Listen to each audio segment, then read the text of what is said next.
dream. Everything's clear, but the lines are the freeway. Let's do it again, like back in the day. Nothing can stop us from living the feeling. Hey, I just wanna touch your vibe. I just wanna touch your vibe. Hey, I just want a good time, good time. Driving downtown, foot pushed on the pedal. Move to songs we play together. Feel like we're on holiday. I got a feeling it's a good feeling. Downtown, foot pushed on the pedal. Move to songs we play together. Feel like we're on holiday. I got a feeling it's a good day, good day.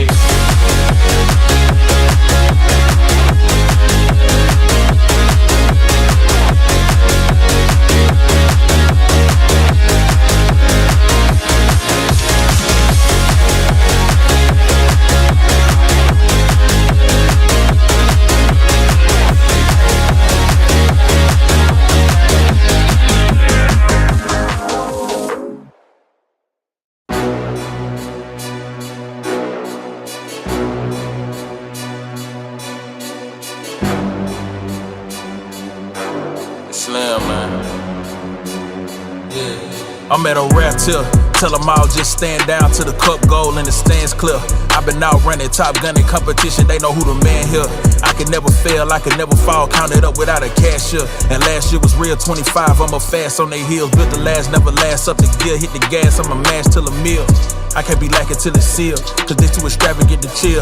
I ain't missing no games, road game, watch me bring it home. I lost a couple out here, it's a cold game, but I bounced back from it strong. We had it locked in for they known. It ain't no top 10, I'm the throne. This how you elevated without selling out. I kept it true to me, ain't never testing clock. Now they like, who is he? Who am I? Never tired of running through a night. Breaking pressure if you knew or not, cause I can never settle for another spot. Up the level, I'ma make it hot, but I never sweat them. Know they wanna see a king down to his knees, please, I never let them. This is destiny and I rise every time. All of the odds I defy. They say the eyes never lie. Well, look in the mind, see the prize.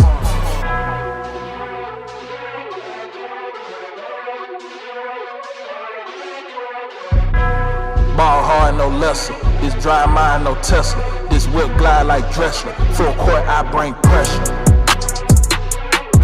I bring pressure. I bring pressure. I bring pressure. I bring.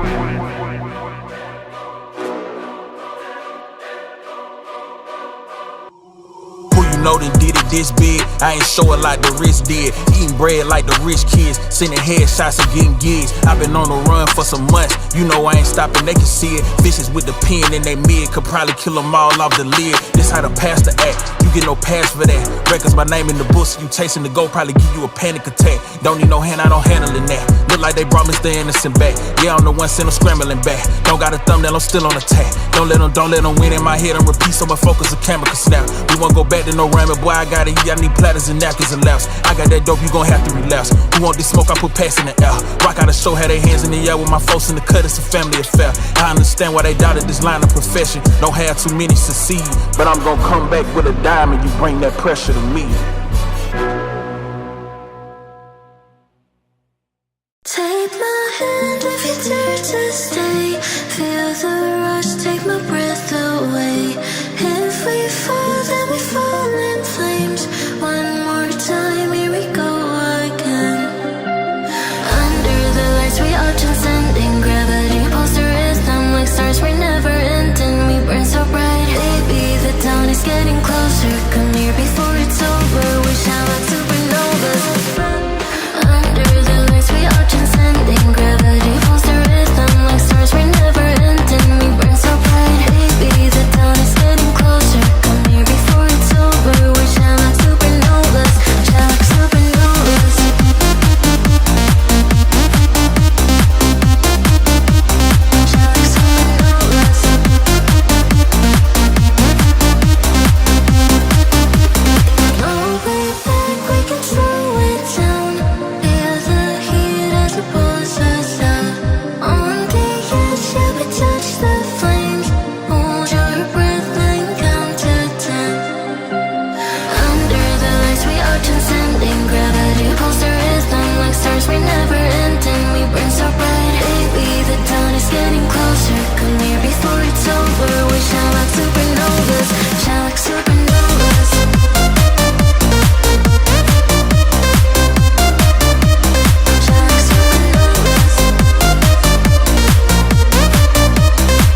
the dark. You kept pushing on, but then you went too far. When your ship has sailed and all your dreams are lost, everything is wrong, you feel like it's your fault. Just remember, I will be there for you, baby. Remember, there's nothing out there to get you, don't forget it. When life feels lemons, just call me. Just call me. Just call me.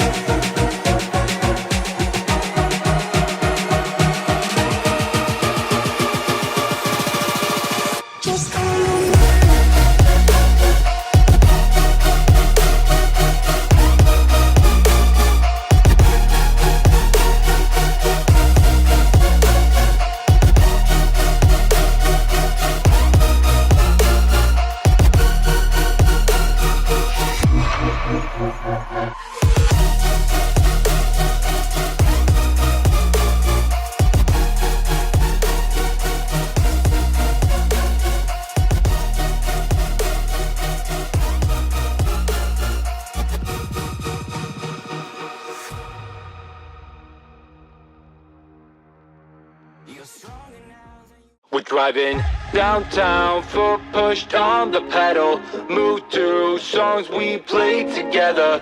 Feel like we're on holiday. I got a feeling it's a good day. We're driving downtown, foot pushed on the pedal. Move to songs we play together. Feel like we're on holiday. I got a feeling it's a good day.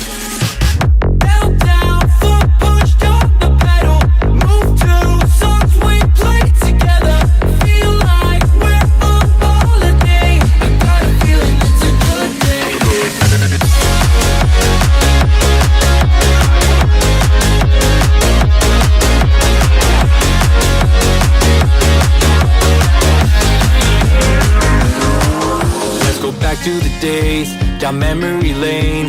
Back to the times when our life was a breeze. Feel the freedom again, my mind was at ease. The sky was so blue when we rolled down the street. So, hey, I just wanna touch your vibe. I just wanna touch your vibe.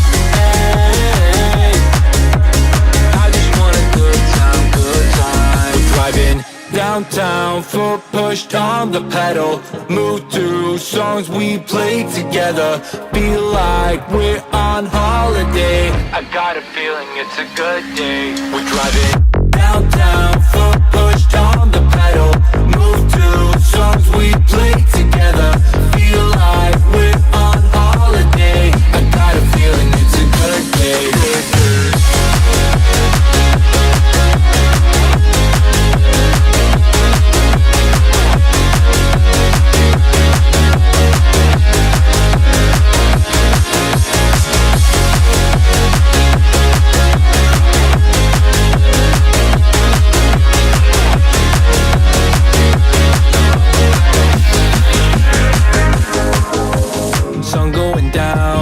Living the dream, everything's clear, but the lines are the freeway. Let's do it again, like back in the day.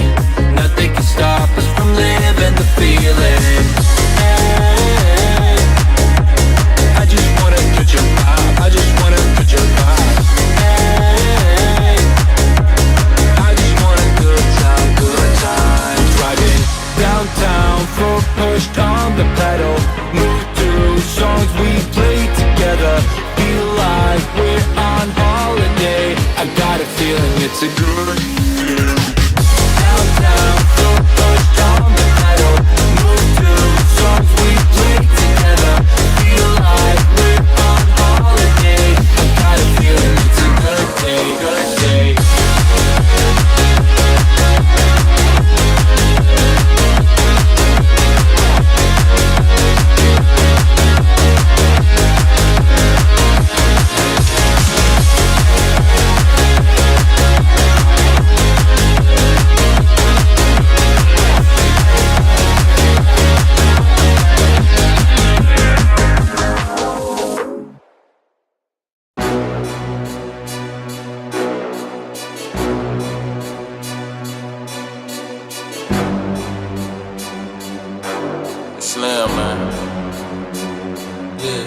I'm at a rap tip.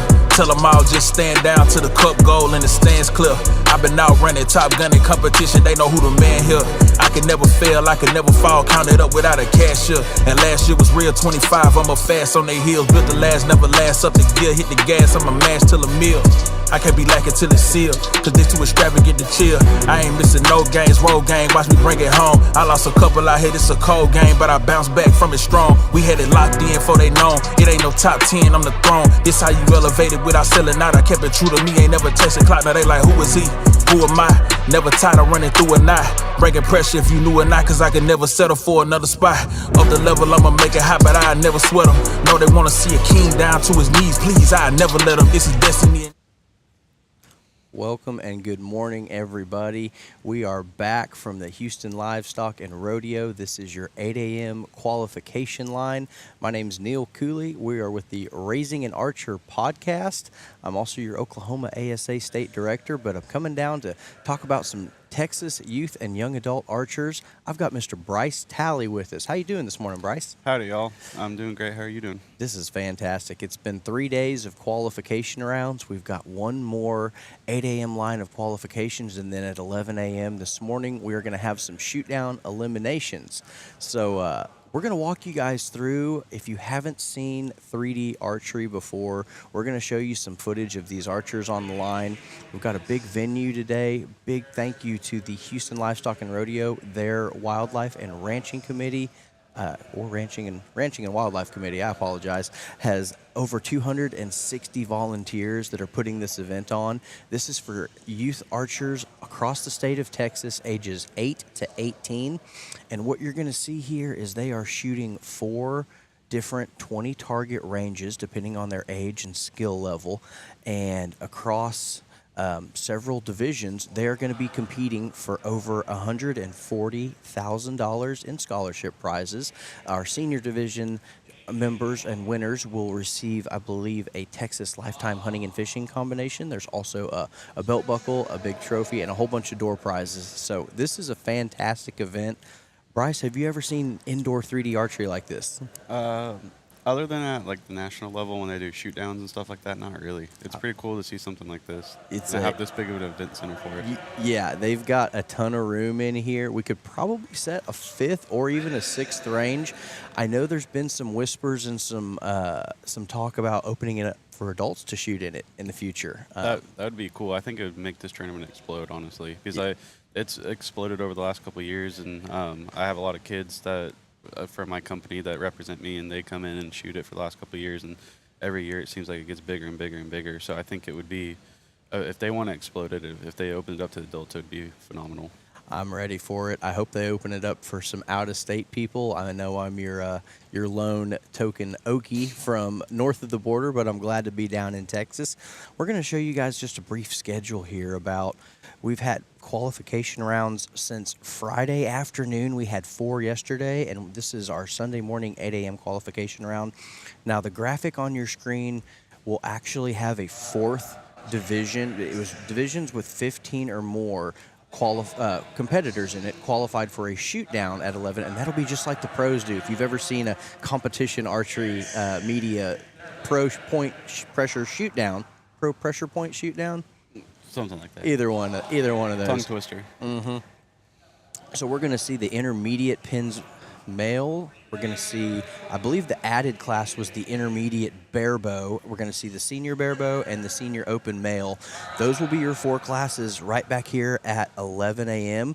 We're probably going to restart the broadcast from there, but you can check out all the action. We are also doing, right next door to us, we are also doing a paper tournament for everybody that's not a 3D archer. They are doing target archery. They're doing 8 a.m. qualification, and then their shoot-down elimination rounds will be at 1 p.m. today. You can catch that as well on the Raising an Archer Live YouTube stream.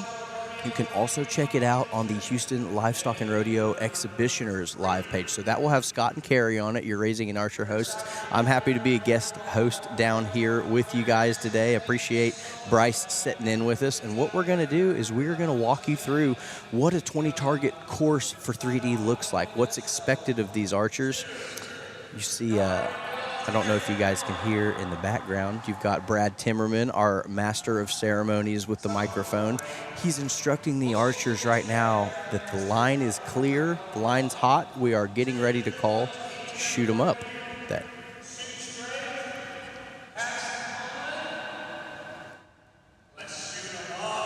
And they're off and running. So, Bryce, tell everybody, what's a basic 20 target 3D course look like for you? So, I mean, I shoot at the state and national level, so obviously there's different divisions there. So I shoot like K45 and K50, depending on state or national. But 20 targets here, though, is obviously going to be like we have here indoors. I believe they're shooting a max of 40 yards here, so it's a little bit different, a little bit closer targets. But obviously they're kids, so can't stretch it too far out there for them.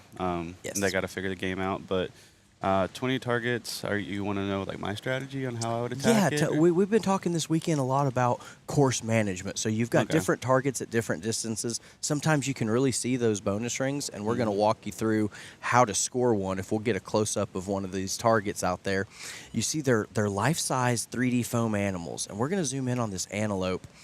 Now, there's 3 small quarter-sized diagonal rings. The top and bottom are going to be the upper and lower 12. Yep. Those are both in play at this event. The archers do not have to call which one they're going for as they would at a typical ASA. Yeah. So we're looking at that arrow right at the top of the lower 12. It's got a pretty good shot. I think that's going to be a 12. It's hard to tell from here. It looks like it should be. So the 12 rings are inside the circular 10 ring. That's about 4.5 inches in diameter. You'll see the larger lung line, the farthest out ring you can see. That's going to be worth 8 points. And anything else on that foam target is going to be 5, or a nickel, as we call it. Yes. So they call me Nickel Neal. Unfortunately, my arrows do tend to wind up there sometimes. So for the archer to receive the higher score, it's just got to touch that line to receive the higher value. Yes. That is a very safe side 12 right there. We'd call that outside looking in, but it looks like it might have the top of that lower. So you're going to see each one of these archers shoot 4 targets at a time. They'll rotate through it. So the subsequent archer to shoot that target will have that arrow to aim off of. Yep. So at the ASA, Bryce, are you normally a lower shooter or an upper shooter? Honestly, I take it target by target. I think that's part of the strategy, is learning course management and learning like kind of what your tendencies are, and also taking each target as it comes. So like they're talking about, or Neil was just talking about, like if you're the 4th one up on a target and there's 3 arrows in there, some of those guys at the national level, they'll shoot 27 series diameter arrows. So you get 2 or 3 of those in a 12, and I mean, there's no way you're fitting another arrow in there. So you got to kind of be smart about that. So like I said, it kind of depends on the target. I tend to miss low and bob low. So I, about 2 years ago with my game, I started shooting for the uppers, and I saw a automatic increase in my scores because I kept dropping low when I was aiming for the lowers. And so if I could go for the upper and was aiming for the upper and I would miss low, I still catch a 10. And inevitably I'll push one out the top here and there, but my score definitely increased from that. And so that's kind of my strategy, but it kind of screws you over when you aim at only uppers, because there was a tournament this year where I got on a bail on day 2 after I did really good day 1. It was within the top 10, and every single guy in there aimed for the upper.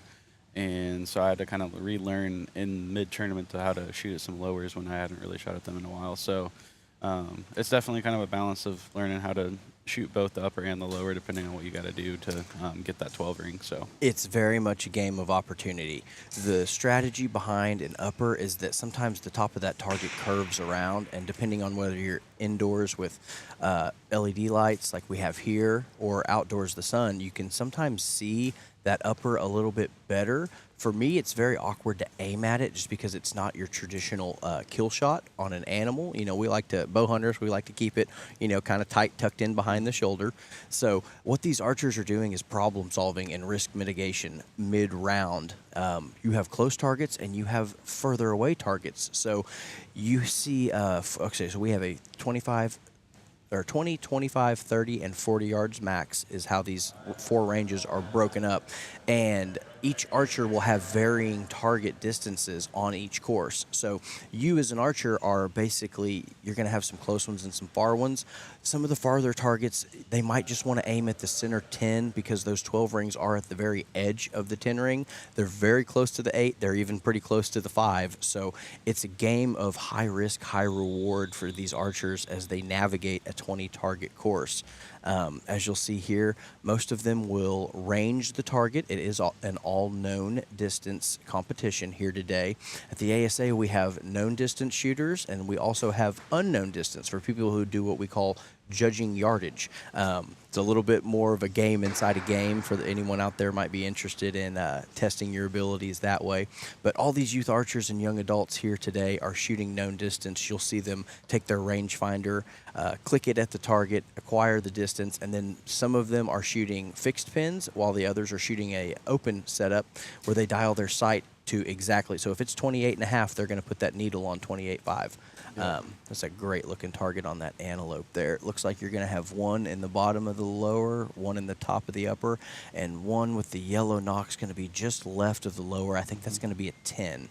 So that's a pretty good looking target for a group of 3 or 4. We might have one more arrow coming into it. I can't tell if they have 3 or 4 in their group.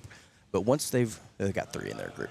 So once they've got all 4 arrows, they're going to wait for the line to be clear, make sure everybody's adhering to safety procedures, and they're going to go down as a group together and score these 4 targets, come back and do it all over again. So we're a fifth of the way done already. Yeah. It really flies. They're getting through these rounds in about an hour and 5 to an hour and 10 minutes. Typically for 20 targets, takes 3 or 4 hours out in the woods. For sure. It can be a very long day. Yeah, it can be, especially like when you have 30 targets out there too instead of 20, it can get real long too. But that's a whole other debate too. Some people love 20, some people love 30. It definitely is a mental grind when you shoot 20, even if it's 20, but up to 30 in the heat and everything. It definitely gets to you. So it's nice to be here in an air-conditioned environment where it's all temperature controlled and everything like that. So I think one of the things to mention too, you briefly touched on it when we were talking about the lighting and stuff. I've shot like the Texas Trophy Hunters shoot back in San Antonio, where I'm from. And anytime I've ever shot in an indoor environment like this on 3D targets, it changes the whole game on how you can aim and see stuff. Because normally, like me personally, I don't know what you run for your scope setup when you shoot 3D outdoors, but I run like a 7-power lens with a number 2 clarifier, which really clears everything up for me. And I can see rings out to 40, 45, not quite 50 yards, but sometimes I can see an arrow in there. I can see a blemish that helps me get a spot to aim off of. With the right lighting. But in here, though, like anytime I've ever shot an indoor tournament, man, it's a whole different ball game trying to aim on these things. You think they're going to be able to see them, and all of a sudden you pull up and they're not quite as defined as you think they're going to be. So I run a 6-power magnification on my bow. I can't necessarily see the 12 rings unless they're super close, but I can usually see the outline of the 10 ring, and I know which corner of that 10 of that ring, or which edge the upper and lower is. So your upper 12 is always going to be closest to the head of the animal. The lower 12 is always going to be closest to the hindquarters of that animal. Yes. So your uppers are your head's lower than your hindquarters. Basically, easy way to remember that. They're on a diagonal line, but they are at the edge of that 10 ring. So most people like to shoot the safe side of it, or the closest to the center of that 10 ring. That's a strategy. Some people, you have to shoot the 12s if you're gonna try to put up the winning score. You have to shoot some 12 rings and not give any of those points back. So some people aim right at them. Yep. I mean, that's what I do. The divisions I shoot, they're so competitive. If you're not out there smashing, I mean, on a 20-target course, if you're not hitting at least 8 of them, if not more. I mean, this year, if you're not hitting 10 to 14 of them, honestly, you're not going to be competitive in the top 5, top 10 at the national level. So my strategy kind of is just aim at almost every 12 if I can have something to aim at, even if I don't. Yeah. I pretty much have to mash the gas. Even out the 50-yard class I shoot, it's just still, you got to mash the gas and go at almost every 12. Yeah. Which risk versus reward, I mean, you'll catch some of them, but then inevitably you'll shoot an 8 here and there, and then if you make a really bad shot, it's a 5 and it punishes you. So that's kind of that risk mitigation, risk versus reward that we've been talking about. So when you're not going to shoot directly at the 12, we call that laying up. Yeah, you're just going to lay it up in the 10, safe 10. Center 10's your friend. Yeah. So if you have a max distance target for these archers at 40 yards and you really can't see the rings, maybe shoot a center 10, you know, and don't drop any 8s, don't drop any 5s. You don't have to go right at that 12. If you make a good shot on the center 10, odds are your next target will be significantly closer. You might get a 34-yarder or a 28-yarder. So you're going to have to pick your shots in this game. We call that course management. Exactly. So you don't know where you start. They're all on a different target, and they don't know each other's scores. So point of clarification on this, you can catch all the scores for this event, both the paper and the 3D, on the Eyes on Score app. The paper scores are updated in real time, so you can see as your archer shooting, you can follow along at home. For the 3D side, it's a little bit different. We don't publish them because it would be a strategic advantage if you knew the number to beat on a archer that shot earlier and you were shooting at a later line. So we do hide the scores until the end of qualification, but we do let our top, I think, 5 know if they're sitting in the shoot-off coming into Sunday morning. So you're going to see some of these archers come back and shoot an additional 5 targets. That's going to be structured just like the ASA Pro shoot-downs. So you're seeing archers between 8 and 18 years old shoot in a format that our ASA professionals are shooting for, tens of thousands of dollars 6 times a year at the Pro-Ams, and we're going to bring that action to you right here from the heart of Texas. Yep. Yeah, it's a pretty cool thing that they can come to an environment like this where they are shooting for a pretty good amount of money and put some pressure on them, and they get to the ones that do make the shoot down, they get to shoot that 5 target shoot off, which is a really cool thing to kind of expose these kids to know that that's kind of what it's going to be like if they make it to the next level to basically become a pro, which I know a lot of these kids, I know some of these kids personally, they're really good shooters and they definitely have an appetite to try to make it to that level. So it's pretty cool to see them at this age with that drive, and I wish them nothing but the best for them and love to see them out there on the national tours with us one day and watch them up there on the pro ranks. It'd be pretty cool to see. So it is a lot of fun seeing your friends and family at the Pro-Am events. Those are 6 national level tournaments throughout the 3D season. Tell us a little bit of a breakdown. Like I tell people, February to July is going to be your state level 3D qualifier season. So tell everyone what they can expect if they want to come try this ASA style archery, because we've got people here that are from NFAA, 4-H, FFA, USA Archery. We've got a lot of different styles and organizations coming together for this event. Bryce and I met shooting ASA Archery, which we see a lot of the same competitors here today. So tell everyone what they can expect at a typical weekend of an ASA qualifier. It can kind of range depending just on the weekend and kind of how it goes, but I would tell you the one thing that I love about it is just the family-friendly environment. You can show up on a given weekend to any of these local qualifiers, and I mean, man, these things are all over the state of Texas. I mean, you can drive 6 hours to go shoot one on a weekend if you really wanted to, but obviously with how big our state is here in Texas, it's pretty big, but there's from February till, like you said, July, there's pretty much a qualifier almost every single weekend, other than the same weekends that there's the national level shoots that we were just talking about, where those 6 different tournaments. So you can drive pretty much anywhere.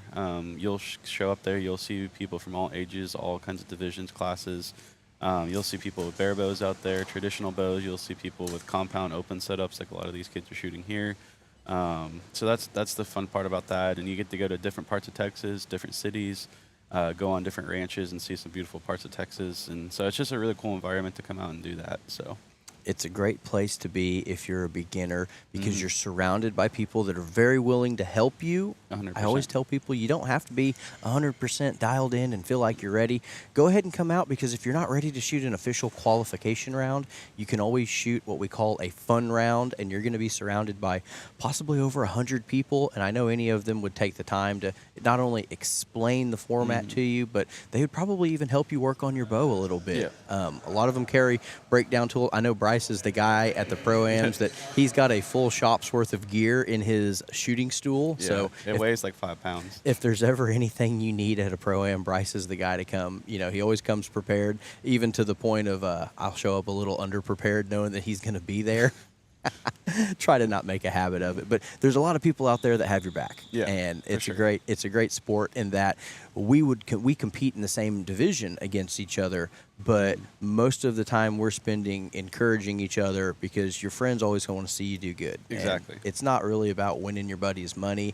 if they're not having their best day, there's not a lot you can take away from beating them. You want them to be on their A game, and you want to, obviously do the same for them. Yeah. So Nobody likes beating somebody when they're on a bad day. You always want to compete against your competitor when they're at their best. So, but I mean, you talking about showing up last minute to tournaments not unprepared. I mean, that's me now. Working in the industry, I always tell people, if you want to shoot your bow more, don't ever work in the industry, because you won't have time to. And it seems like this year, man, it seemed every time I would make an adjustment after a tournament, because I'd be like working on my bow like last minute right before the tournament, and have to make an adjustment, have to do new sight tape, and I'd be like checking it that morning at the tournament, making sure it's good, and half the time it wasn't good. So, which adds a whole nother struggle to this whole already difficult game. So. A lot of these archers are dealing with the same thing. They can actually call breakdown in the middle of the round if there's having an issue with their bow or their equipment in any way. They can return to the practice bags, resolve the issue, and then continue on with their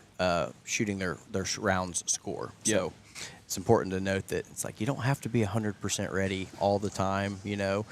People that are really advanced, they can show up to a tournament with a bow they haven't even shot, have it dialed in a single day, and then they're out competing on the national stage. So Yep. I'm not quite at that level yet. I like to know my stuff's pretty good before I get there, and if not, the good thing about a Pro-Am is you have every vendor, you have every piece of equipment you could need to completely rebuild your bow if necessary. We hope that's not the case, but it is something that's available to these archers as they come, drive across country to compete across 40 targets. Yes, sir, exactly. So you mentioned you work in the industry. Tell us a little bit about your business and how you got started in that. All right, yeah. So I'm the owner of Summit Bowstrings. I started this custom string business last year in June.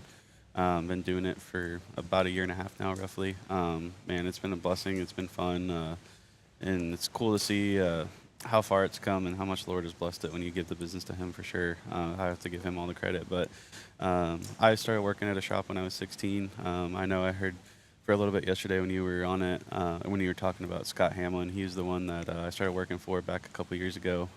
My first job right out the gate. Started working for him, was kind of blessed to start under someone that was that knowledgeable, and learned a lot. And then a couple years later, he brought on Bridger Deaton too, who some people may or may not know him. He's a previous World Cup winner I think he was somewhere around 18 to 20, so he's pretty young to win that's a really big title for those of you who don't know.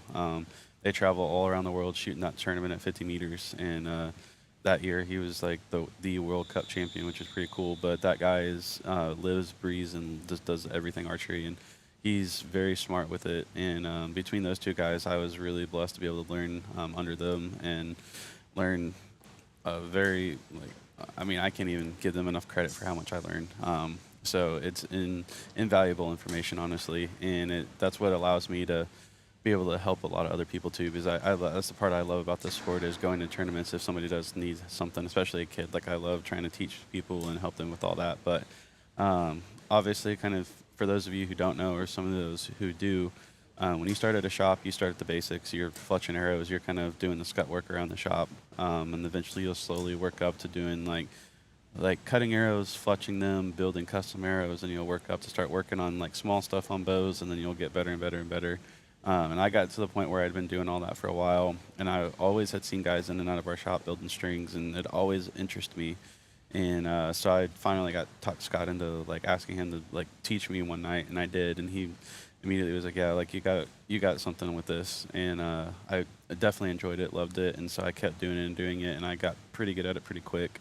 Found out that I kind of had a natural talent to do it, and so I built strings for him for a while when we were working at his shop, and then he sold a couple of years ago, and I just was kind of praying about what I should do, and the Lord laid on my heart to go start this company, and it's been a blessing since then, and haven't turned back. And it's fun and a blessing to be able to do what you love to do, something that's a passion in the sport that you like to do. I'd say the only downside is, like I mentioned earlier, I don't have very much time to shoot my own bow anymore, but it comes with the territory. But it's definitely fun, and it's cool to be able to come out here and like see some of the people that I have that are shooting for me. There's been a whole bunch of them. I've seen a lot of the Summit Bowstring logos on the line, and I mean, you have a great group of kids that shoot underneath you. I see them on the line. They're very poised. They're very mature, and I think that's a great thing about archery, is because exposes kids to these different sponsors and manufacturers and organizations that they're going to give them a jersey to shoot. It's going to have their logo, their name on it, everything like that. But these kids realize it's a big responsibility when you're out representing a company. Not only are you there to compete, but you're there to be a representative. And you just see the level of maturity that's kind of astonishing for a young archer. I mean, we've got 8, 10, 12, 14-year-olds out here, and they look like mini professionals. They shoot like mini professionals. They're doing everything that the pros in this sport do, just at a closer distance. Yep, exactly. And I mean, I'll just say right now, there's some of these kids that are coming up that I don't want to compete against them in the next couple of years as they come up into the adult ranks. It's not even going to be fair. I mean, I'm 26 and I compete against some of these 18-year-olds at the national level. I'm like, I'm already at a disadvantage compared to y'all. Like, and I can't imagine these guys that are in their 30s and 40s that are still competing in that division, because at the national level, you up until 50, like that's when you jump into the senior division. And I know a lot of the guys in like the later 30s and early 40s and later 40s too. They're all are kind of starting to kind of put some word out there that maybe we should start a different division that's like a young adult, like 18 to like 20 something, and then have like a another division up from there, which would be an interesting take on that. I think you would definitely probably have to open up another course, which that brings in a whole nother set of logistics too. So definitely makes it difficult, but I get where those guys are coming from too. I know I'm still on the younger end of that, and I still have the advantages of having good eyes and all that other good stuff. But man, there's some of these kids though that are coming up and shooting with us at the adult level, and they're 15, 16, 17, and I'm just like, man, y'all are going to be insane one day, and y'all are already kicking our butts, and I'm just like, y'all stay down in your kid rink, and it's not fair and it's not fun. Yeah, that is one thing about the ASA. We do allow kids to shoot up into adult divisions. So we've got a 14 or 15-year-old back in Oklahoma named Jack Shaw, and he beats everybody in the known 45 division every weekend. And this division's age range is typically from 18 to 49. Once you turn 50, you're eligible to shoot in the senior classes. We've also got super senior starting at age 60, master senior starting at age 70, and this year the ASA has brought a new class out called Senior Legends for those archers that are 75 and up. So no matter where you are in your archery journey, there's a class for you to compete in for people that are shooting not only your similar styles of equipment and skill level, but also your age. So, you know, don't be afraid to approach your local pro shop or your local 3D range and say, hey, when are you guys doing one of those events? I want to come, you know, test my gear, test my shot out against everybody else. And don't be afraid to be that new guy, because we're very, very welcoming, very easy to, as Brad's waving at us. Everybody wave at Brad. Can't hear a word he's saying. It's the best thing about these headphones. We can see. Brad's gonna harass us a little bit on air. Talking away. But yeah, as you were mentioning though, I mean, don't be afraid to be the new guy. I mean, all of us were the new guy at some point. You got to start somewhere. And the beautiful thing about Texas is there is a plethora of archery shops all across Texas, everywhere. I mean, every north, south, east, west. Every part of Texas has multiple shops, at least, if not, at the very least one, if not some of the bigger cities like San Antonio. I know where I'm from, we got multiple shops out there. Up here around Houston, there's quite a few shops too. So don't be afraid, like Neil was saying. Definitely go get plugged in, get involved, and get out there and start shooting some targets with us. It's a lot of fun for sure. It's hard to be the new guy because you don't want to be bad at something and not know anybody. But Bryce and I talk on the phone probably once or twice a week. He's usually troubleshooting some kind of issue with my bow I'm having, or trying to figure out what I'm doing wrong in my shot process. We didn't know each other a year ago. We just met last July at the Texas ASA State Championship. So we got paired up in a group with a couple. Who else? We had Antoine and who was that other? Who was our fourth? Easton. Was it Easton? Yeah, it was Easton. Yeah. He started off slow and then went on a tear. Yeah, and then he kicked our butt. Yeah, he embarrassed us pretty well. Hey, I was up on him after 3 targets though. Yeah. The next 27, not quite so much, but shout out to our buddy Easton Greg. He's out at Lindenwood University this year competing. They just had another Oklahoma shooter, Lawson Vett, at the Collegiate Nationals this Yep. past weekend, which is something else we haven't got to talk about. If you have a young archer, this event's for high school aged and down, so 8 to 18. But the fun doesn't stop there. We actually have quite a few colleges that have been invited this year.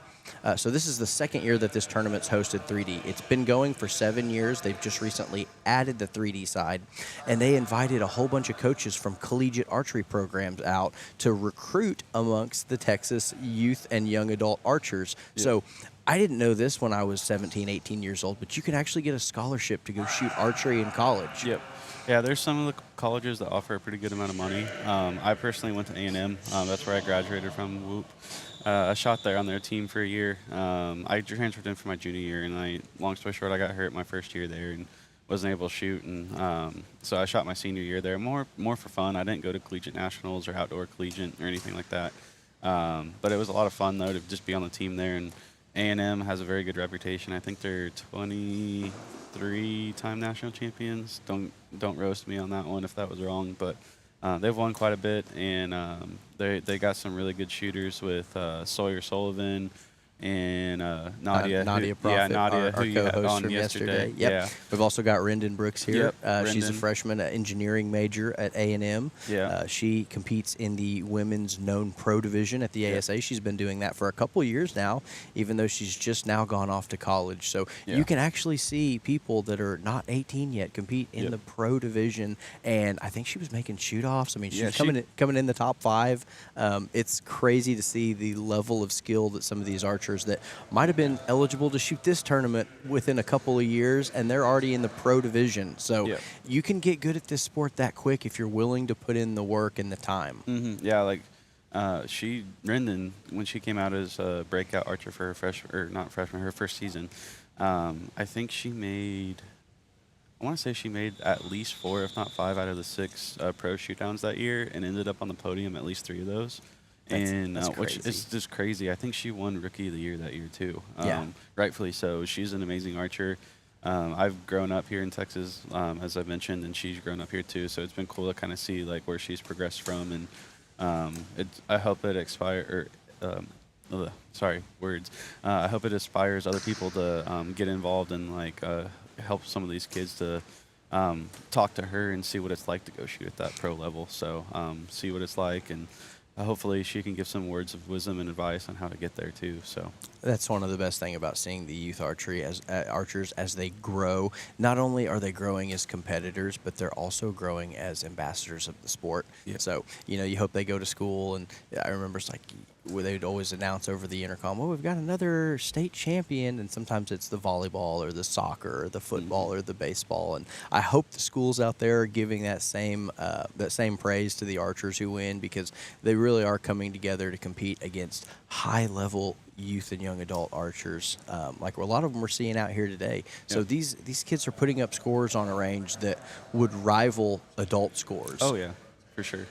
I mean, you see So- the K40 division, one of the deepest classes. It's like it used to be considered an introductory class at the ASA. Yeah. And it's kind of laughable because you see 16, 17, 18-year-old kids competing with, some of them are in their low to mid 20s, but they're putting up incredible scores week after week that adults really can't compete with. I don't know why they can't. It must be the eyes going bad, or the muscles breaking down, or Father Time's undefeated. So for sure. But you're seeing these kids compete against adults and coming out on top very, very regularly.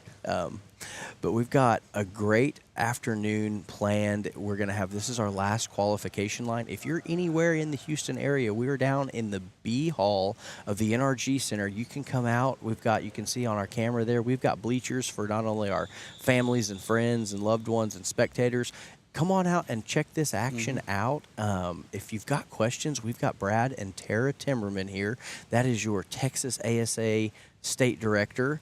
And her husband, Brad, is the assistant director to Scott Parrott. He is our federation director at a national level. So Texas has a whole bunch of people that are here, and they're taking time out. I know they're running the whole tournament. They're running the line and keeping scores and making sure we stay on schedule. But they're also talking to parents, and they're talking to young archers and showing them all these different opportunities, because in Texas there's, I think, 35 different clubs, and every single one of them across the state is going to have a qualifying event this spring. You can find all that information on Texas ASA Federation. There's a Facebook page and a Facebook group.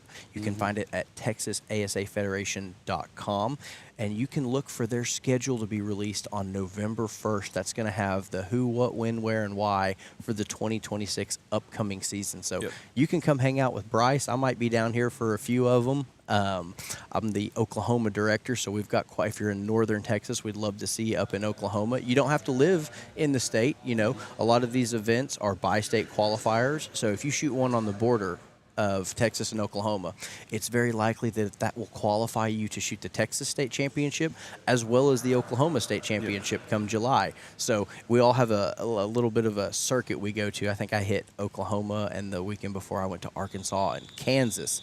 I didn't make it to Texas because I had to host our state championship the weekend before. I was just I was worn out after a long year. But you can hit Missouri, Texas, Colorado, Arkansas, Kansas, Oklahoma, and they're all on different weekends. Is the best part. So your July could be full of competing in archery, but you're going to have a full spring and summer to get ready for that. Yep, exactly. Yeah, so I always have to take a little time off after 3D season because I usually hit it pretty hard from February until July, and I'm traveling most of those weekends, and some of those drives are luckily like an hour and a half all the way up to, I know I went up to Paris this year from San Antonio, which was 6.5, 7 hours. And shot the Archers for Christ tournament, which is a cool tournament too, because like Neil was saying, I think that one's a tri-state qualifier for Texas, Oklahoma, and Louisiana.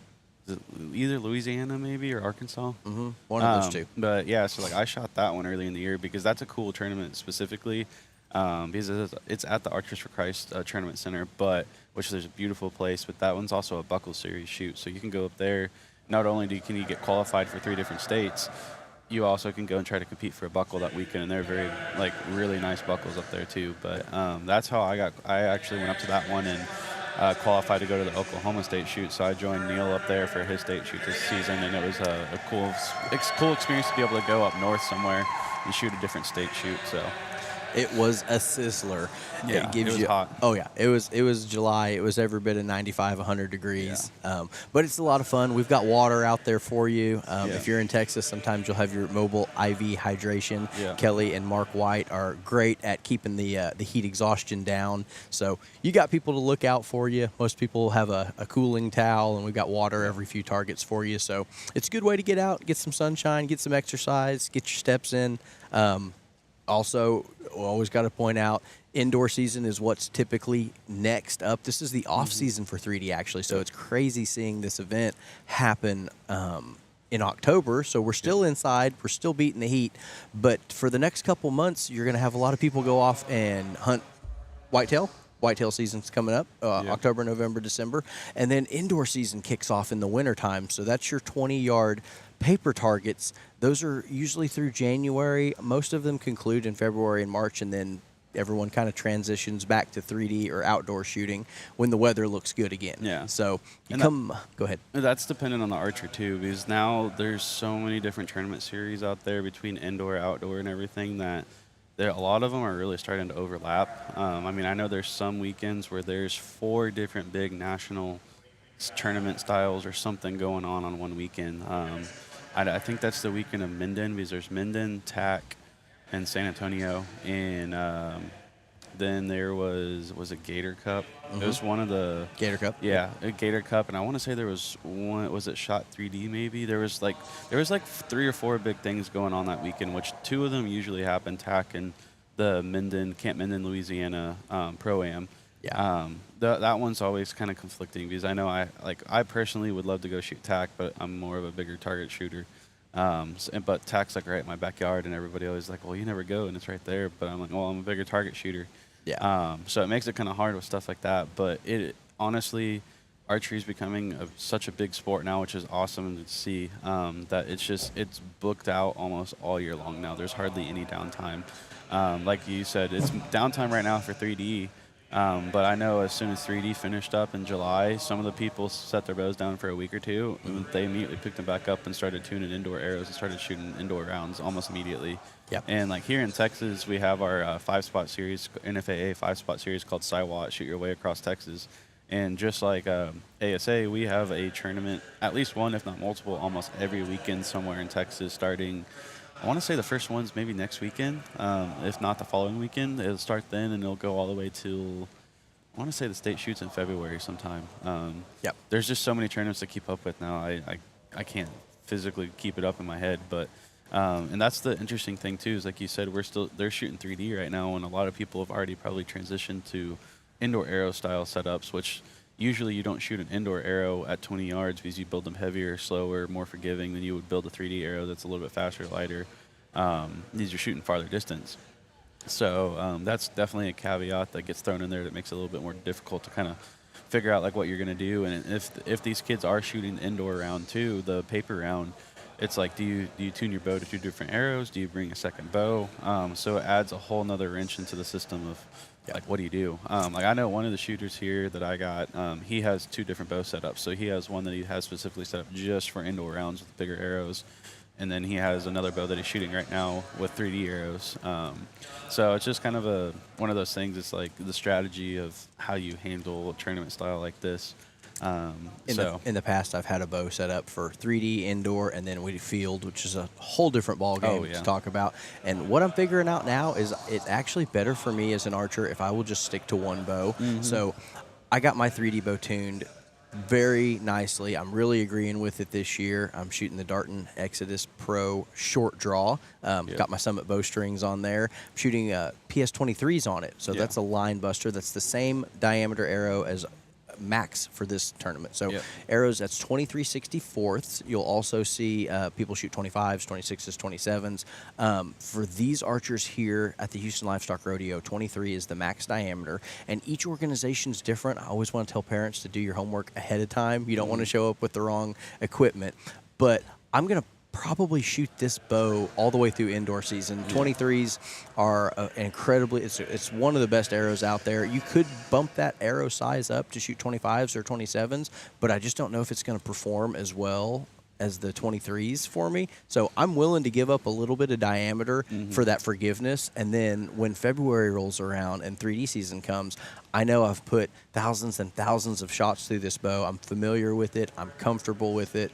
And I mean, if you've got a bow for everything, I've got a different bow that I hunt with. I've got my hunting bow, and that one's, I leave it alone. It stays ready for hunting.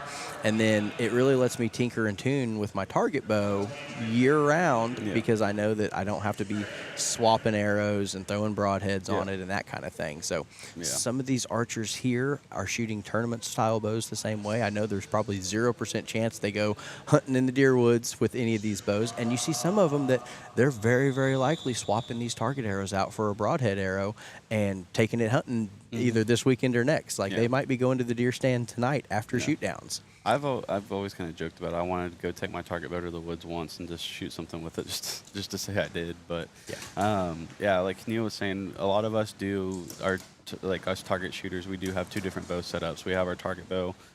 Some of us have multiple target bows. Like you said, you've tried that. I've done it too. I feel like most people, we figure out that it's not worth it to have 2 or 3 bows because it could be the same brand, make, model, like literally in sequential number on the serial number made back to back, and those bows could tune and shoot and feel completely different. And the amount of work you got to put in to be able to make 2 bows feel the same, and even then, usually you're going to find one that shoots better than the other one, and you're just going to stick to that one. So honestly, it's just I've found kind of what works for me instead of spending the money on 2 bows.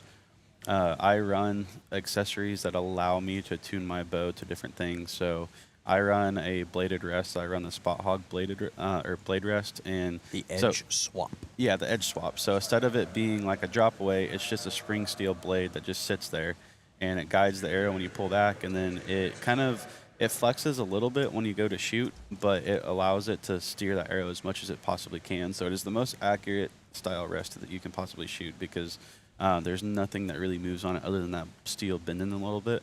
But on that rest, though, there's a hard mount that mounts onto the bow, and then there's the body that swaps on and off, which hence the name. So I can run 2 different bodies on and off of there, or 3 depending on how many you want to buy. I actually have 3 now. So I run one for my indoor arrows, which I run a 27 series arrow for indoor, which I build it really heavy and slow.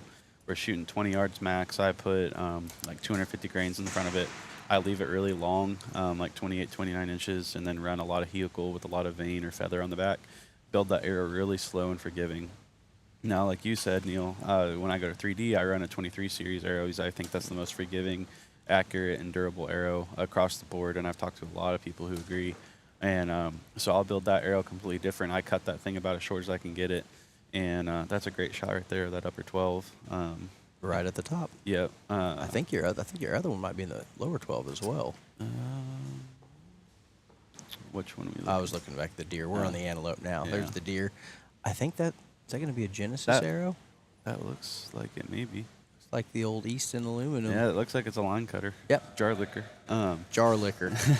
So a lot of 3D archers will coin the term pulling line. Mm-hmm. What does pulling the line mean, and what does it mean in regard to scoring that arrow? So the targets we shoot are these softer foam targets, which actually the last couple of years they've started to become harder and harder to get away from this kind of common issue that we had in this sport. So whenever your arrow goes into the target, obviously the friction of the foam is going to stop the arrow. But when it does that, it can pull some of that foam inward towards the arrow, and it can perceive or make it perceive and look that you're pulling the line, as we call it. But the last couple of years, we've started to really kind of implementing that, like, it has to be touching the line, it can't be pulling it. And without showing you like an example of it, it's really hard to kind of explain for those of you who don't really haven't seen it or don't know what we're talking about. But it can, depending on the lighting and just like how it looks like you are pulling it, as we call it. So like, I'm trying to figure out how to explain this. So like the arrow could be down here, but the foam allows it, like the edge, to roll up where it looks like it's touching it, but it's actually not. And so it doesn't count unless it has to be touching and cutting the line. Now, with like that one arrow we were looking at, you have the 10 ring here and the 12 rings in the bottom of it. And if you catch the bottom side of that 10 ring, that 12 ring connects inside the bottom of the 10 ring. So if you catch even the very slightest edge of that bottom of that 10, if it's in the right spot, it's actually a 12. Yes. And so it's all about cutting lines. And like you were talking about earlier, going back to arrow sizes and stuff, the max diameter they can shoot here is a 23, but some guys at the national level will still shoot 25s or 27s because they're trying to get that line cutting capability like we were talking about. It is you trying to sacrifice a less aerodynamic shaft for more forgiveness in your scoring, and it's a balancing act that a lot of these people have to. Because I've tuned micro diameter arrows and standard 246s and 204s. They all tune a little bit differently, but if you can 100%. dial your bow in to shoot one of these big line cutters down there, it does bail you out every once in a while. Sometimes it's a little tricky to get them to fly just right, so you have to do a lot of homework on micro tuning and adjusting your bow to make that performance happen. Yeah. But it does bail you out a little bit. So this is one of the most, if only, really, controversial things in 3D archery is it doesn't just have to pull the line. It can pull, but it must touch to receive the higher value score. Yeah. Tell people this is like the steroid era in baseball. Yeah. Like it's the numbers are being inflated and they're Yeah. cheating to get there. It's Yeah. like, well, there's always a little bit of interpretation, and that's why our archers, you'll see them go down as a group, because it's the group that figures out the score for each arrow. You always got to go in there and advocate for yourself, be your own biggest advocate, but don't take it too far to the point where you're arguing for line calls when the group sees it as out. Exactly. You mark it as a 10 or an 8, and you move on and you try to shoot the next one in the middle. Yeah. So you don't have to worry about that. Yeah, so there's kind of a funny thing that some people do. I know some guys that'll carry like 1 or 2 arrows like this. I can neither confirm nor deny if I'm this guy, but a lot of people, when you shoot groups like this, there's a strategy like we were mentioning earlier, where if you see somebody's arrow in the target or see their knock, you can use that to aim off of and reference. So like if they place it just high of the lower, then you can be like, all right, that's where I need to aim, just and maybe cut half a yard to let it drop into the lower, or I just aim right at that arrow and know that I'm probably still going to catch it. But some people don't like other people aiming off their arrows, so they'll build a all black arrow basically. So they'll black out with fletchings, their nocks, and some people are even getting their bushings either all black, or they're getting. I know you had someone on your podcast that they were talking about that they get on like powder coat them. Yep. And we call those a-hole arrows. Don't want to use the whole word here with the kids, but we call those a-hole arrows. And yeah, there's some guys that'll keep them in their quiver specifically for like Dark targets. Yeah, or Yep. dark targets, or if they get irritated with someone, like a group that's calling their arrows out when they think that they're in. Some guys will then go pull that arrow out and be like, fine, I'm going to use this arrow the rest of the day and not give you anything to aim at. So that's another whole strategy to the whole thing too. Oh yeah, So- it's a thing, and everybody's eyes are a little bit different. Like I've shot with somebody that was shooting a 26 diameter arrow with a white wrap, a shiny bushing, a yellow knock, 2 yellow veins, and 2 white veins. I was shooting a fiber that was a 10,000th diameter fiber, which is pretty much the smallest you can get, Yep. and running a blue light, fiber optic light, Yeah. to be able to see it. And every time my pin would come close to his arrow, my fiber would disappear. Yeah. So you can have an arrow that's too dark and doesn't allow you to aim off it. You can also have an arrow that's too bright and takes the light away from Yeah. your pin. So you're basically aiming without the use of a reticle. And it all dependent on how your eyes are and how your scope and clarification setup on your compound is configured. Exactly. So it works a little different for everybody. I shoot dark arrows and dark knocks on mine, but my arrows are usually in the 5 or the 8 ring, and I don't want people to be looking at them down there. It's like, it's invisible. Don't worry about it. It can't hurt you till you go score it. Yeah. But yeah, there's a lot of strategy in that, and some people shoot big bright arrows, and they're like, I don't care if you aim at them. I don't care if you hit them. Me, I'm not one that I don't think people are going to be wanting to follow my arrow very often. You don't give yourself enough credit. I know it's a lot of fun. You can't take yourself too seriously out there. I mean, we shoot with people that, they could shoot 20 up on one day and shoot 20 down on the next day. That's me. And the only thing that matters is you're hanging out with your friends. You're having fun out there on the 3D trail.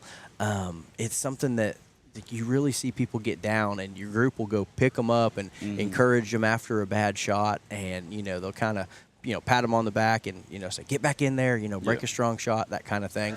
That's what's common on the 3D trail. That, I mean, these are people that are not even acquainted with each other yet, and you go meet friends and make friends, and you add them on Facebook and you talk to them when you see them at these big tournaments, and it really is a great place for these kids to grow up, because they're not just learning a skill or a hobby, but they're also learning social skills, leadership skills. It's like you see them problem solving in real time, where they might only be shooting 15, 20 yards max, but they're down like, oh man, I'm 8 up, but I've shot 3 8s. I don't know. So the good ones are good and the bad ones are bad, and you see them working through these problems in their head in real time. Now they do have supervision, but our parents are not allowed to coach during the round, so it's kind of interesting to see mom and dad being the biggest cheerleaders for them, but at the same time the kids are expected to shoot, score, and manage their setup and their strategy by themselves for a full 20 targets. Yeah, that's the cool thing, is just, you learn the ups and downs of it and how it goes. So one weekend you could be killing it, and the next weekend, like you mentioned, you could shoot way down, and it's the camaraderie is great. It's honestly hard. You'll get frustrated with yourself, and you get pretty irritated that you just didn't shoot a good score that weekend. But it's honestly hard to have a really bad day or a bad weekend out there, because you're out there with really good people. You're getting to do something that you love to do, shoot your bow and be in God's creation, which is the biggest blessing of all. So it's hard to be mad, but I know what I can shoot to certain levels, and if I can't do that, some weekends I do get pretty irritated. But like you were talking about, like the first tournament of the year out of the gate at Foley, I shot really, really good. I was just shooting unconscious that weekend. I don't even know where it came from, honestly. I just shot unconscious. And you shot further up on your second day than I did the whole weekend.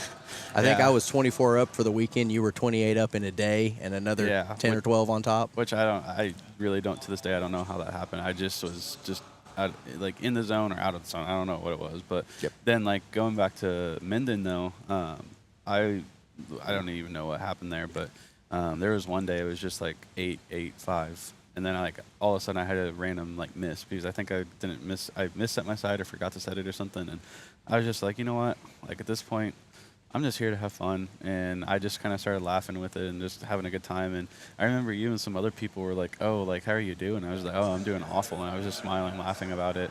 And Yeah. and all of y'all thought I was like killing it because I was so happy. I was like, "No, like I'm not." And No, he really did actually terrible. yeah, I did pretty bad. That was a weekend where I shot pretty, not super far down, but I shot down, which I'm not proud to say. I really don't like shooting down. It frustrates me to say the least. But yeah, you can have ebbs and flows. And man, like I started out this season hot, and towards the end of the season, I was getting real frustrated because I just couldn't put together.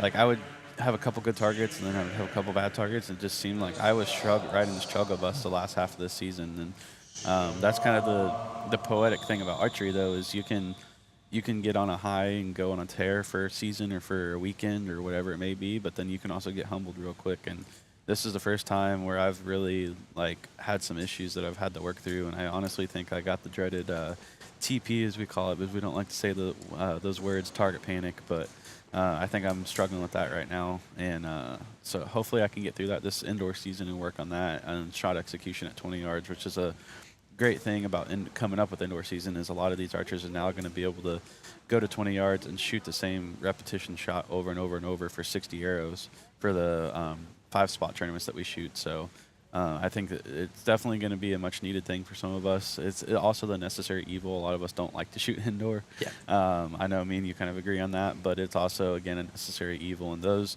you can see the guys and the girls who this time of year start putting in the work at indoor season. You'll see them come out usually out of the gate for 3D season or outdoor season where they're shooting better than most of the other people are, and you can see that they progressed that indoor season. Yep. So They crafted their shot all Yep. indoor. I have an ulterior motive for going to the indoor fence because it's my job to recruit new shooters to the ASA. And I'll go to the indoor range and they'll be like, "Hey, if you want, you want to shoot, you ever shot 3D? Have you ever shot, rubber deer and coyotes and turkeys and boars and everything else?" They're like, "No, I've never done that, but I would like to." They're like, "See that goofy guy over there with the mustache? That's who you're going to want to talk to." And they're like, "Man, that guy hasn't shut up for 2 hours."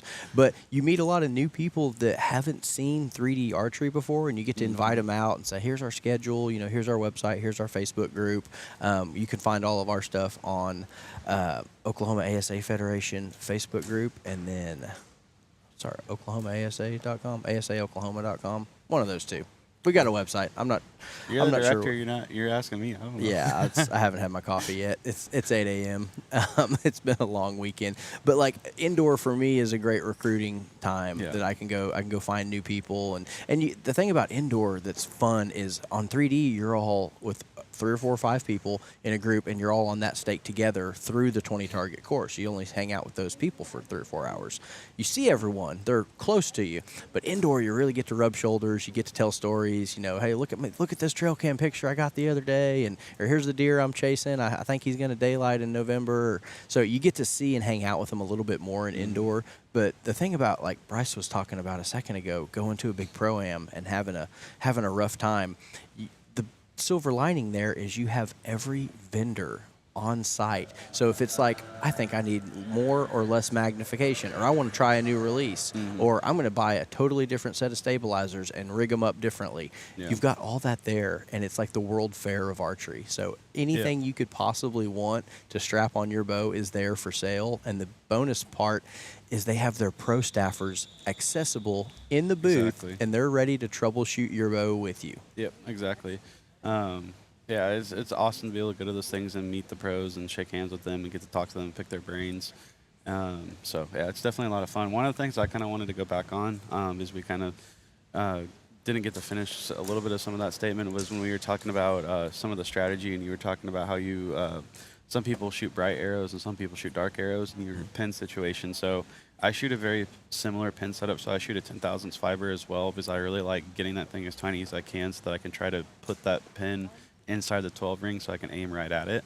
So you were talking about having like color issues with, you said you were running blue. Blue or green usually has been I think I'm green right now. Yeah, so one of the things I have liked over the last couple of years, and I'm glad that Brad and Tara rehashed or brought this company back to the market, is the Zebros light. Not trying to give them a shameless plug a little bit, but I run their lights, and I run a clear fiber.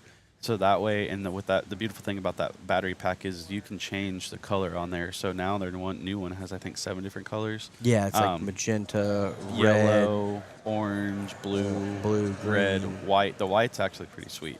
Really? And yeah, the white actually, I didn't think you would be able to see it outdoors. It's honestly one of the brightest ones that you can use for outdoor. I'll have to check that one out. And I think they're in the works on a cable that comes from that you can plug into your battery pack. That is a true UV light. So you can run a center drilled lens or a center drilled fiber, and you can have it project on there. So I got one of the prototype ones, and I've been running it for the last couple indoor tournaments. I've been shot 1 or 2 indoor tournaments here recently. I shot the Texas Ringer, which I know Scott and from Scott Booth from Texas Archery just had, and the ones who run this podcast, obviously. And it was a great shoot. Had a fun time there, but that was the first tournament where I really got to put that thing to the test. And I'll tell you what, that thing was pretty cool. But going back to the battery pack, though, the reason why I run that with a clear fiber is because if I do get on a target there with someone who, let's say, is shooting like green knocks and green fletchings, and I run a green pin, it's really hard to like disassociate the arrow versus your pin. And so I like being able to change my color of my fiber on the fly, depending on who I'm shooting with or what color I see better that day, depending on the lighting. Because if it's a really bright sunny day, you might pick up a certain color better than you would on a darker cloudy day if you're back there in the woods at some of those big national tournaments we shoot. So I think there's some strategy to that, and I love that battery pack, and they made some good changes with the new release of the new one that they just did. That's actually why I went to blue, because one of my buddies I used to practice with a lot was Sean Dyke, and he would always shoot green knocks and be right in the middle of that 12. And I had a green fiber that matched, and it would basically disappear, and I couldn't see my fiber, so I changed to blue. Looks like our archers have completed their 20th target. You'll see them all walking down to score the last 4 targets, and that is going to do it for our qualification round. We're going to hang out here as the archers score their arrows. If you've got any questions about where to shoot ASA anywhere in Texas, reach out to Brad and Tara Timmerman. They are your Texas ASA Federation state directors. Facebook group for that is going to be Texas ASA Federation. There's a page and a group where you can ask questions, find out where these local ranges are. TexasASAFederation.com. You can look for the schedule all across Texas to be released November 1st. They're going to have between 25 and 30 qualifiers every weekend in the spring and summer next year. So you're going to have a chance to come try this out if this looks fun to you. I'm just north of the Red River. It's asaoklahoma.com will be our website. Our Facebook group is Oklahoma ASA Federation, and you can catch me anytime on the Oklahoma Archery Podcast. I'm happy to be out as a co-host for the Raising an Archer podcast. Yeah, thank you for coming down. Oh, I appreciate it, man. This is cool to see.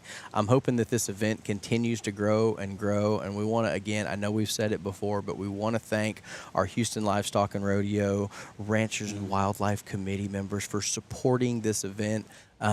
This is a great event. We've got over 530 archers registered across the 2 different tournaments they're hosting here, and it's grown every year since 2019. We hope that it continues to grow.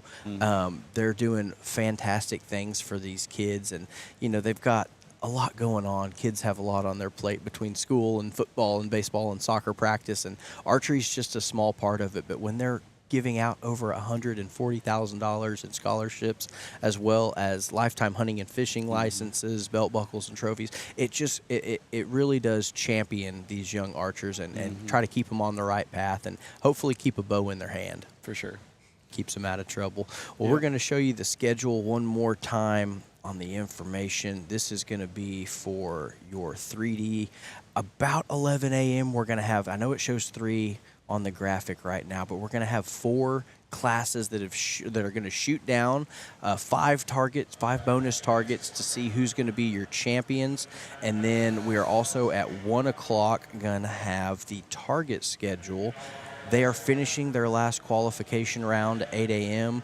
Then we're going to have 1 p.m. eliminations. You can catch that all on the Raising an Archer podcast that's going to be live on YouTube, and you can also catch it on Facebook at the Houston Livestock and Rodeo Exhibitioners Facebook page live. So, a couple places to watch. If your young archer has been here competing all weekend, tag your friends, tag your family members. You might see them in the shoot down. They're going to be competing for lots of money, and if you can't be here to root them on or cheer for them in person, you can watch them from the comfort of your home. I know it's a deer hunting Sunday, it's a football Sunday, so wherever you're at out there in the world, we're glad you've been following along with us. If you have any questions in the comments, drop them in there, reach out, send us a message. We would love to do anything we can to get you involved in this sport. If you have a young archer that's expressed interest, there's a whole bunch of people out there, Bryce included, that can get you hooked up, they can get you in the right gear, the right equipment, and they can answer a whole bunch of questions for you. So Yeah, for sure. And if anybody local here ever has questions, and if you're new to it and wanting to get involved, reach out to me on my summit pages. I have Instagram and Facebook. You can find my personal information on there too. So just contact me, and depending on where you are in the state, I know most of the shops around Texas, and I'll try to get you guided in the right direction on what shop I would recommend in your area, so you can get your kid plugged in. And even if you're an adult and want to get involved in it too, definitely come out and join us. It's a lot of fun. You're going to be very welcomed. And like you were mentioning earlier too, like if you go to a 3D tournament on a weekend, make sure to ask that club there, be like, hey, this is my first time. Can you put me with someone that's been shooting for a while? And they'll make sure to do that, and they'll walk you through and teach you everything there is to know about it. But please come out and join us. It's so much fun. It gives you something to do on the weekend and be out in God's creation, be able to have a good time with good people. So that's always the most interesting thing. You'll see parents that are there in the beginning just as spectators because their child shoots. And it takes about, on average, 3 to 5 events, and they have a bow in their hand. Yep. They're like, this is a so much more fun sport to do rather than to just watch. So I got me one, and I want to come shoot with you guys. Okay, well, come on in. The water's fine. Yeah, I'll tell you the biggest thing is if you can get mama shooting, the whole family will be shooting. Yeah. So it's always cool to see. We'll see like either a kid or the husband shoot, and then the kid wants to try it, and then once mom gets it, it's done. The whole family will be involved, and you'll see them out there every weekend, that's the cool thing too, is you'll see whole groups of families travel every weekend and go to all those tournaments, and you'll see familiar faces pretty much week in and week out when you go to those. So it's just cool to see. And like I said, I've known some of these kids since they were really little, and it's cool to watch them come up to what they're doing now and get to know a lot of them throughout that time frame. So it's fantastic. Yeah. We're going to sign off for a couple of hours. We're going to restart this broadcast at about 11 a.m. Make sure and go follow along, and you can actually set your notifications to let you know when we go back live. We expect it'll be about 11 a.m. for our shoot down. You're going to see them shoot 5 more targets, and I believe the 14 rings even in play. So we're going to have live scoring updates for you at that point. Follow along at home with us, and we'll let you know once we're back. Yeah. I'm Neil Cooley. Bryce, thank you for being with us today. We've had a whole bunch of great guest co-hosts with us filling in while Scott and Carrie are next door doing the paper. So appreciate the opportunity. Yep. Y'all don't go anywhere. Enjoy your Sunday, and we'll see you about 11 a.m. Yes, sir. Y'all have a blessed